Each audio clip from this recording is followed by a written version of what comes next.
महिमा तो बड़ सुनलिए। अब एले एत कत से एक किस्सा है। नानी एक पिहानी कहलन अहू लोकन कनि सुनियो। नानी एक पिहानी सुनलन अहू लोकन कनि सुनियो। आ कलयुग में मदिरा उत्पादन भेलै कोना से गुनियो। मूल संगई धरती पर शेर कुकुर आ सुगर, ठीक है।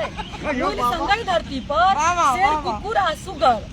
पड़ल गन्हायल कते मास धरि नहीं क्यों देलकै ध्यान। पड़ल गन्हायल कते मास धरि नहीं क्यों देलकै ध्यान। हाड़ मास गल कालांतर में कैल खाद निर्माण। माटी भेलै अति उर्वर आ गाछ उगलै बढ़तै पर। जे पीबै छी से नहीं सुनू आगा। आप सुनियो सुनियो। ताई बगानक फल सँ मदिरा बनलै बोतल बोतल। ताई बगानक फल सँ मदिरा बनलै बोतल बोतल। किंतु ओहि तीनू पशु लक्षण मध्यप जन्मे देखल। मध्यप कहै छन फुलहार के। ताही बगानक फल सँ मदिरा बनलै बोतल बोतल। किंतु ओहि तीनू पशु लक्षण मध्यप जन्मे देखल।